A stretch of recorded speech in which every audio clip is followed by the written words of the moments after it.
नमस्कार दोस्तों।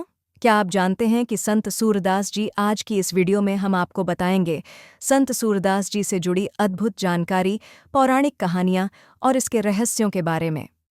संत सूरदास जी भारतीय भक्ति आंदोलन के महानतम कवियों में से एक थे।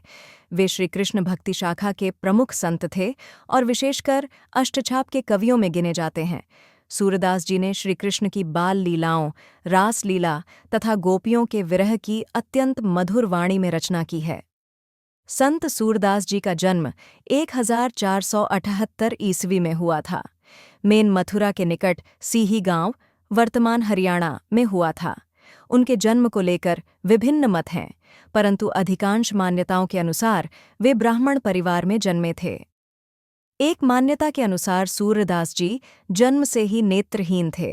बाल्यावस्था में ही वे घर छोड़कर तीर्थों की ओर निकल पड़े। उनका जीवन प्रारंभ से ही ईश्वर की खोज और भक्ति के पथ पर अग्रसर था। सूरदास जी को वृंदावन में श्री वल्लभाचार्य जी का सान्निध्य प्राप्त हुआ। वल्लभाचार्य जी ने उन्हें पुष्टिमार्ग की दीक्षा दी और उन्हें श्रीकृष्ण की सेवा का मार्ग दिखाया। यहीं से सूरदास जी ने अपनी भक्ति काव्य की रचना आरंभ की। सूरदास जी ने ब्रजभाषा में अत्यंत हृदयस्पर्शी काव्य रचना की। उनका प्रमुख ग्रंथ है सूर सागर, साहित्य लहरी, सूर सारावली। इनमें श्रीकृष्ण की बाल लीलाओं, गोपियों के साथ रास, यशोदा माता की ममता और राधा कृष्ण की दिव्य प्रेम गाथा अत्यंत भावपूर्ण ढंग से प्रस्तुत की गई हैं। उनकी कविताएं ऐसी थीं जो आमजन से लेकर राजाओं तक को भी भाव विभोर कर देती थीं। सूरदास जी के भजन सीधे हृदय से निकलते थे, इसीलिए वे सीधे श्रोताओं के हृदय को छू लेते हैं।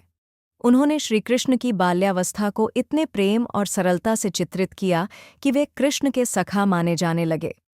उनकी भाषा ब्रज थी, जो उस समय की लोकभाषा थी, इसलिए उनके भजन जन जन तक पहुँचे।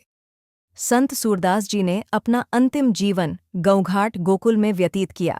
वहीं पर उन्होंने श्रीकृष्ण की मूर्ति के समक्ष भजन कीर्तन में जीवन बिता दिया। उनका निधन 1583 ईस्वी में हुआ।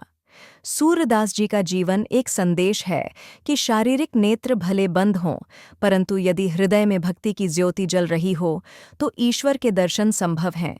उन्होंने यह सिद्ध कर दिया कि भक्ति मार्ग में बाधाएं नहीं होतीं, केवल समर्पण चाहिए। वीडियो के लिए सुझाव: शुभारंभ मंत्र श्री कृष्ण गोविंद हरे मुरारी, हे नाथ नारायण वासुदेवा। पार्श्व में संगीत शांत ब्रजवंशी या तबला के साथ धीमी गति का भक्ति संगीत।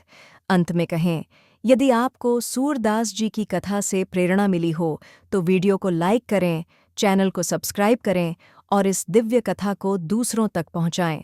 अगर आपको यह कहानी पसंद आई हो तो लाइक, शेयर और सब्सक्राइब जरूर करें। जय भोलेनाथ, हर हर महादेव, जय श्री कृष्ण।